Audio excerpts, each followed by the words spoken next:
कि आप GST register business चलाते हैं? क्या आप जानते हैं कि अगर आपके बिजनेस पर ई इनवॉइस लागू है और फिर भी आप सामान्य इनवॉइस जारी कर रहे हैं तो आपका इनवॉइस कानूनी रूप से इनवैलिड माना जा सकता है। और सबसे बड़ी बात, आप अपने ग्राहक को इनपुट टैक्स क्रेडिट भी नहीं दिला पाएंगे। इतना ही नहीं, जीएसटी डिपार्टमेंट आप पर पेनल्टी भी लगा सकता है। लेकिन सवाल ये है कि आखिर जीएसटी ई इनवॉइस क्या होता है, किसको बनाना ज़रूरी है, कैसे बनता है, क्या छोटे व्यापारी को भी बनाना पड़ता है, और अगर नहीं तो बनाया क्यों होगा। आज की इस वीडियो में हम जीएसटी ई इनवॉइस की A to Z जानकारी आसान हिंदी भाषा में समझेंगे। इसलिए वीडियो को अंत तक जरूर देखिए, क्योंकि एक छोटी सी गलती लाखों रुपए का नुकसान करवा सकती है। नमस्ते दोस्तों, ज्ञान की होगी बात भरोसे के साथ। मैं हूँ भाविन फेफर, हर पल आपके साथ। स्वागत है आपका फाइनेंस बाय फेफर में।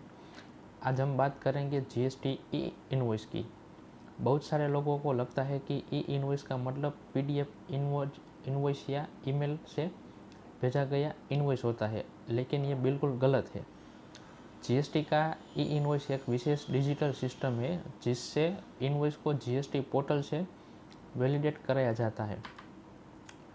इसका मुख्य उद्देश्य फेक बिलिंग रोकना, टैक्स इरेशन रोकना, जीएसटी रिटर्न ऑटोमेशन बढ़ाना, इनपुट टैक्स क्रेडिट को सही बनाना, बिजनेस कंप्लेंट सुधारना।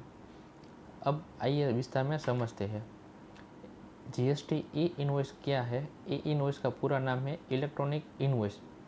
यह जीएसटी डिपार्टमेंट द्वारा विकसित एक प्रणाली है। इसमें व्यापारी इनवॉइस बनाता है, लेकिन इनवॉइस का डेटा पहले इनवॉइस रजिस्ट्रेशन पोर्टल यानी आईआरपी पर अपलोड किया जाता है। आईआरपी उस इनवॉइस को वेरीफाई करता है और उसको unique IRN invoice reference number generate करता है। साथ में क्यूआर कोड भी जनरेट होता है। इसके बाद इनवॉइस वैलिड माना जाता है। इनवॉइस में क्या क्या होता है, मुख्य जानकारी। तो सेलर की डिटेल्स, बायर की details, GST number, invoice date, item details, HSN code, GST amount, total value, IRN number और क्यूआर कोड। आईआरएन क्या होता है? आईआरएन का मतलब इनवॉइस रेफरेंस नंबर। ये प्रत्येक ई इनवॉइस का यूनिक आइडेंटिफिकेशन नंबर होता है। जैसे आधार कार्ड का नंबर यूनिक होता है, वैसे ही हर ई इनवॉइस का आईआरएन यूनिक होता है। क्यूआर कोड क्यों दिया जाता है? क्यूआर कोड स्कैन करने के कोई भी व्यक्ति इनवॉइस की ऑथेंटिकेशन चेक कर सकता है। इससे फेक इनवॉइस की संभावना कम हो जाती है। किसको ई इनवॉइस बनाना अनिवार्य है? वर्तमान नियम के अनुसार जिस जीएसटी रजिस्टर्ड बिजनेस का एग्रीगेट एनुअल टर्नओवर किसी भी फाइनेंशियल ईयर में 5 करोड़ रुपए या उससे अधिक रहा हो, उसके लिए ई इनवॉइस बनाना अनिवार्य है। एग्रीगेट टर्नओवर क्या है? बहुत लोगों को यह गलत लगता है। एग्रीगेट टर्नओवर शामिल होता है taxable supply, exempt supply, export supply, intrastate supply, लेकिन जीएसटी अमाउंट शामिल नहीं होती। किन ट्रांजैक्शन पर ई इनवॉइस लागू होता है? मुख्य रूप से B2B supply, export supply, limit supply, credit notes, debit notes पे। किन ट्रांजैक्शन पर लागू नहीं होता है? B2C transaction, composition dealer, sales unit, कुछ विशेष मामलों को छोड़कर। Banking companies, insurance companies, NBFCs, passenger transport service, cinema exhibition service.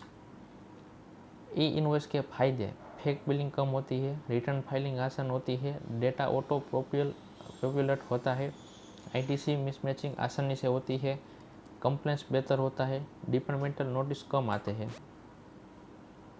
GST return में फायदे: ई इनवॉइस का डेटा सीधा जीएसटी सिस्टम तक पहुंचता है। इससे जीएसटीआर 1 और जीएसटीआर 3 भी भरना काफ़ी आसान होता है।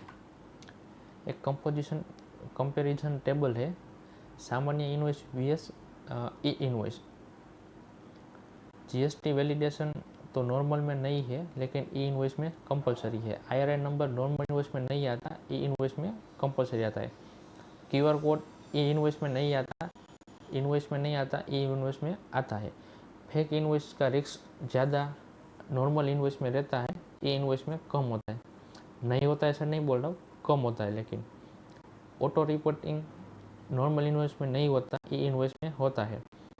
कंप्लेंट्स इन्वॉइस में कम होते हैं लेकिन ई इन्वॉइस में ज़्यादा होता है। पुराना system vs e invoice system.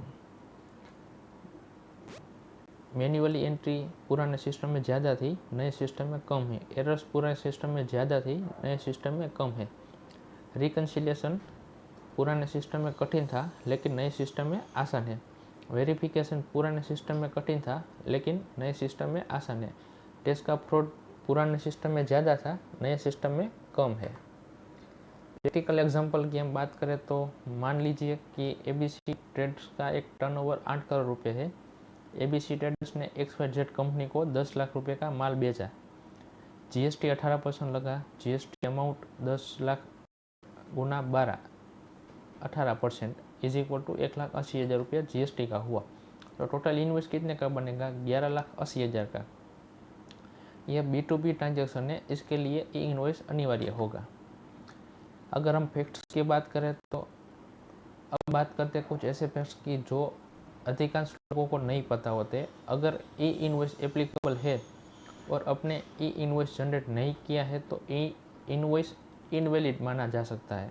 Customer को इनपुट टैक्स क्रेडिट मिलने की समस्या भी आ सकती है। जीएसटी डिपार्टमेंट ऑडिट के दौरान एक ऐसी गलती पकड़ सकते हैं। कई कंपनियां बिना IRN वाले इन्वॉइस स्वीकार ही नहीं करते हैं। ई इन्वॉइस का डेटा इवेबल सिस्टम में भी उपयोग हो सकता है। वार्निंग की हम बात करें तो इन गलतियों से ज़रूर बचें। टर्नओवर गलत कैलकुलेशन करना, ई इन्वॉइस एप्लीकेबल होने के बाद भी नॉर्मल इन्वॉइस जारी करना, रॉन्ग जीएसटी नंबर डालना, रॉन्ग एजेसन कोड डालना, डुप्लीकेट इन्वॉइस नंबर बनाना, क्रेडिट नोट रिपोर्ट न करना, सॉफ्टवेयर अपडेट न करना। पेनल्टी और रिस्क की हम बात करें तो अगर ई इन्वॉइस बनाना ज़रूरी था और नहीं बनाया गया तो जीएसटी कानून के तहत पेनल्टी भी लग सकती है। इसके अलावा ITC duplicate, departmental notice, audit obligation, complaints risk भी उत्पन्न हो सकते हैं। तो दोस्तों आज हमने सीखा कि जीएसटी ई इन्वॉइस क्या है, IRN क्या होता है, QR का महत्व, किसको ई इन्वॉइस बनाना ज़रूरी है, एग्रीगेट टर्नओवर कैसे कैलकुलेट होता है, ई इन्वॉइस बनाने की प्रक्रिया क्या है, प्रैक्टिकल एग्जांपल भी हमने देखा, कॉमन मिस्टेक हमने देखी, पेनल्टी और रिस्क के बारे में भी हमने बात की। अगर आपका बिजनेस जीएसटी में रजिस्टर है और टर्नओवर 5 करोड़ रुपये से ज़्यादा है तो ई इन्वॉइस कंप्लाइंस को बिल्कुल भी नज़रअंदाज न करें। अगर आपको यह जानकारी उपयोगी लगी हो तो वीडियो को लाइक ज़रूर करें। चैनल फाइनेंस बाय पेपर को सब्सक्राइब करें। बेल आइकन दबाना बिल्कुल भी मत भूलिए ताकि फाइनेंस, जीएसटी, इनकम टैक्स और बिजनेस से जुड़ी हुई महत्वपूर्ण जानकारी सबसे पहले आपको मिलती रहे। और कमेंट करके ज़रूर बताएं कि आपको बिजनेस में ई इन्वॉइस लागू है, कि आपको ई इन्वॉइस बनाने के समय किसी समस्या का सामना करना पड़ रहा है, तो मैं आपका सवाल का जवाब ज़रूर दूंगा। मिलते हैं अगली वीडियो में। धन्यवाद।